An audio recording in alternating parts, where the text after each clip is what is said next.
What's going on, everybody? This is your buddy Scooby here, back with another LolCow TCG deck building video. And in this one, I figured that we would do something a bit different and interesting.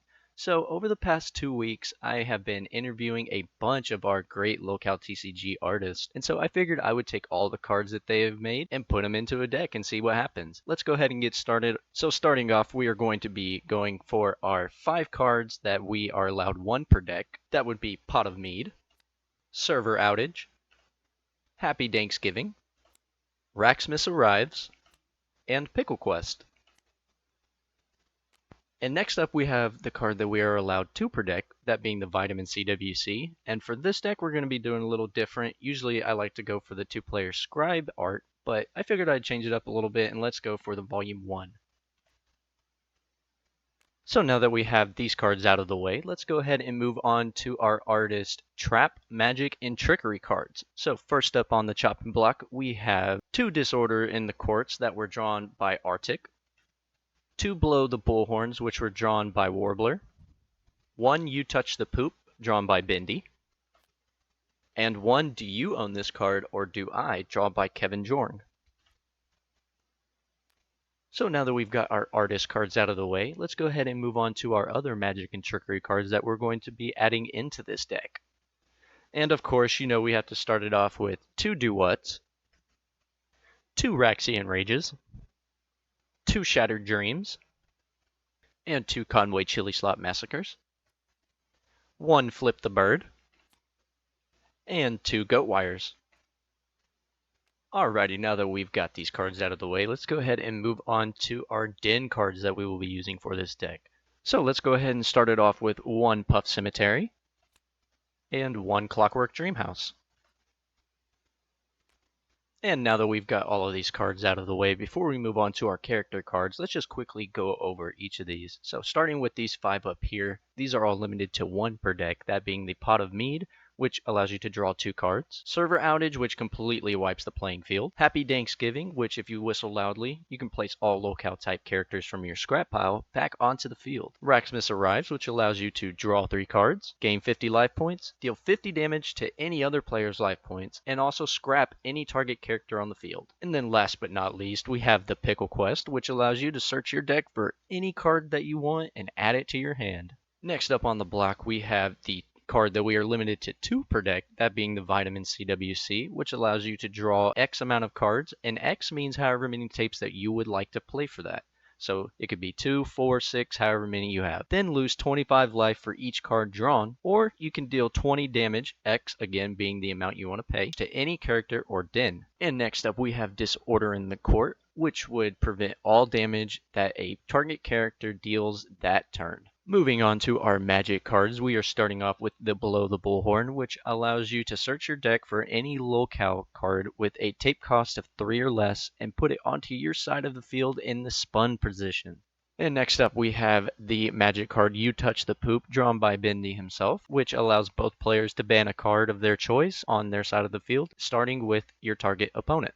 Next magic card we got is drawn by Kevin Jorn. Do you own this card or do I? You can choose another player. Both of you reveal your hands, then exchange 1 card with each other. You get to choose the card first.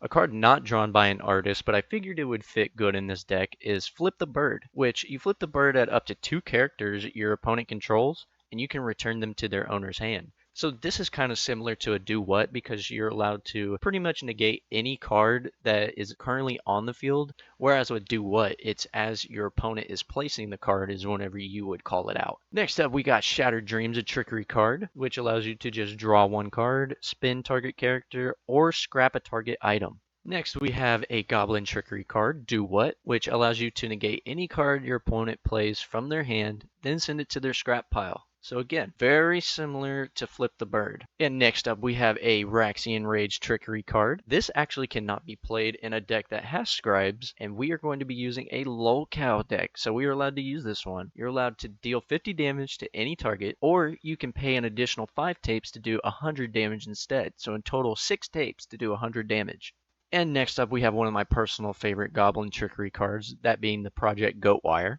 So whenever you call this out, you create a goat token on your field with dash, 40 attack, and 10 health. And if that token dies while declaring a beatdown, you can create another copy of that token until the end of your outro. This would pretty much kind of be like a server outage just on your opponent's side of the field, because you're just allowed to continuously create clones as long as during your beatdown, that character is killing your goat token off. And moving on to the two dens that we are going to be bringing with us. The first one being illustrated by McFrog. We have a legendary den, the Puff Cemetery. Whenever a character with Puff in its name or companion type character is sent to the scrap pile from the field, return it to the field spun. And you can actually do this without having to pay the tape cost again. And last but not least for our dens, we are taking a Clock Tower Dream House. And all LolCows that you control have plus 30 health while this is on the field. So this is actually going to be very useful for us, seeing as we are using a LolCow deck.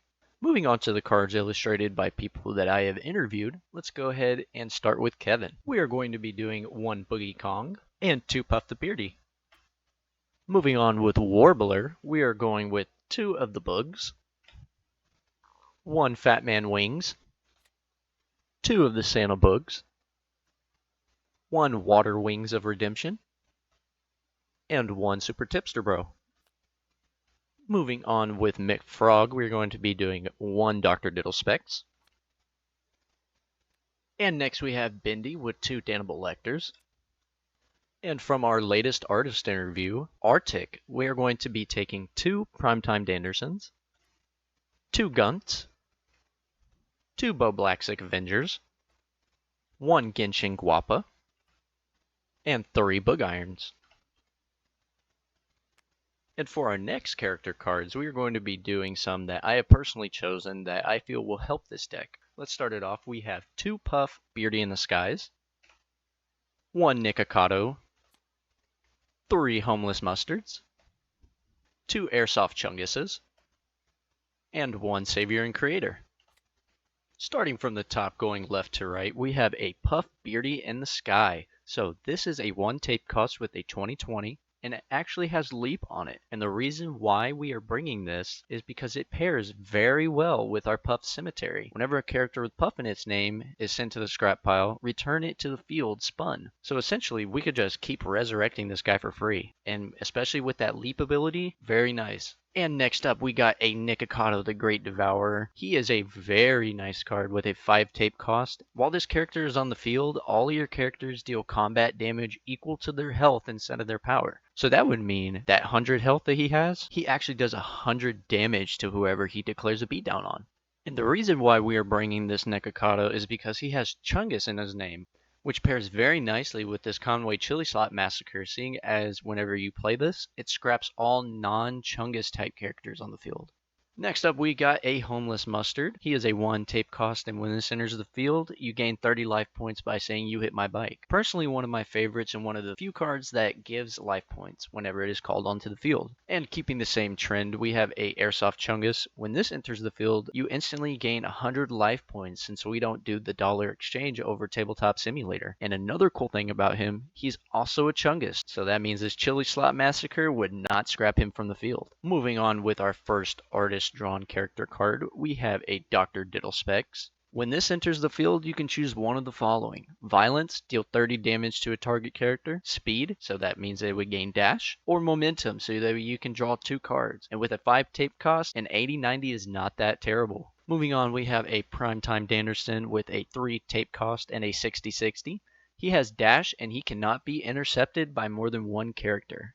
We have a Gunt, which is a 3 tape cost, and he actually has reach, so he is able to attack characters such as this Puff Beardy in the Sky since they have leap. And then again, following the trend, he is also a Chungus. Next up, we got a Bo Blacksik Avenger, another 3 tape cost card with a 50/50, and he has reach, again following with the Gunt. He is allowed to attack characters that have leap on them, and when this enters the field, you can place target character from your scrap pile on top of your deck. And then next up, we got a White Bowser Genshin Guapa with a 5 tape cost, 40 and 160. So the Genshin Guap, you can spend and send that card to your scrap pile. Close your eyes and put your hand on the field. Take all non-tape cards you touch and shuffle them.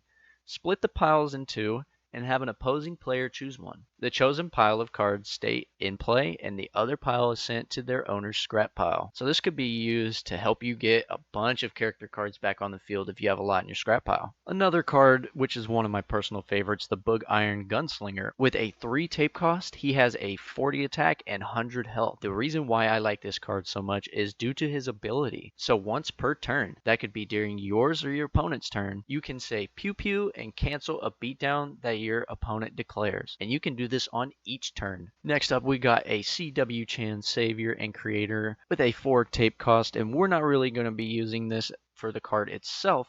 We're going to be using it for its ability. You can ban this from your hand and pay X, again X being however many you want to pay for it, to create that many Sonichu tokens with 20 attack, 20 health, and dash. And next up we got a Boogie Kong. He is actually a pretty high tape cost, coming in at a big 9. He has a 120 and 195 as his stats, and he is also, following suit, a Chungus, which will help us with that Chili Slot Massacre. He has Overrun, which means that his damage cannot be blocked during a beatdown. And next up we got a Puff the Beardy with a 1 tape cost, coming in with a 1030 for his stats. And companions actually can be used in any deck, so you can scrap this from your hand at any time to negate the effect of a trap card. This ability is free to use. So one good card that we are bringing with us that will help us with this is actually Puff Cemetery. So again, if the character has Puff in its name, or it is a companion type character, if it's sent to the scrap pile, you can return it to the field spun. And as we can see, not only is he a Puff, but he is also a companion. Next up, we got Dannibal Lecter coming in with a 2 tape cost, being a 50-30 on the stats. And he has Stalker, which means that he can be played on either our turn or our opponent's turn. And whenever he comes out, you can scrap a LolCow character from your hand or on your side of the field. And this gains Immortal until the end of outro. And next up, we got the Bug coming in at a 5 tape cost. Now, his stats are 1080, but don't let that 10 fool you. If you spin this character, you can place any target character on your opponent's side of the field under this one, and you add the attack and health of any character under it to the Bug's attack and health. When this leaves the field, return all characters under this to their owner's side of the field. So this thing could actually be very powerful. Let's say, for instance, you were to gobble up this Fat Man Wings of Redemption. That Bug would now have 130 attack as well as 200 health. And then, of course, following suit with the others, he is a Chungus. And moving on, we have a Fat Man Wings of Redemption coming in at a 6 tape cost. He has 120 and 120 for his stats, and he has Dash and Overrun. And one cool thing about this card is that it must declare a beatdown on every turn. So that is your turn plus your opponent's turn. And we're coming up on the end here, folks. We got a Santa Bugs with a 5 tape cost, 4120 being the stats. And this is actually a pretty cool card. This can intercept another beatdown even if this card is spun. Or if you spin him and say ho ho ho, you can make a Dizzy Elf token with 20 attack, 20 health, and dash. Now currently we don't have a Dizzy Elf token, so I'm pretty sure that you could just get away with any of the tokens that are 2020. And next up we got a Water Wings of Redemption coming in at a 5 tape cost with his stats being 80 and 180. When Water Wings of Redemption enters the field, deal 50 damage to each player. So that would mean all your opponents plus yourself. And you can spin him to destroy any target Bug type character. So that could mean Santa Bug, the Bug, and Boogie Kong, for example. And last but not least, we have a Super Tipster Bro coming in at a 5 tape cost, and the stats being 50 and 120. He is Overrun, which again means that his damage cannot be blocked or intercepted. You can pay 2 tapes and say, here's the tip, and switch the attack and health of this until the end of your outro. So that 120 health would now be 120 damage, and that 50 damage would now be 50 health.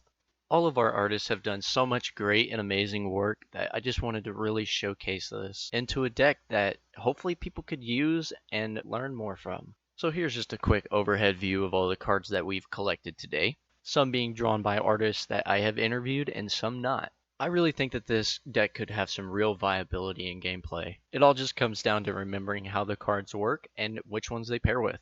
And I just want to go ahead and thank one last time all of the artists who made this deck building video possible. So let's start it off. We have Kevin Jorg, art by Bendy, Yellow-Throated Warbler, McFrog, and Artic. You 5 have really helped me gain confidence in being able to create some content for LolCow, so just thank you. Hopefully everybody gets some viable use out of this deck, and until we create another one, See ya.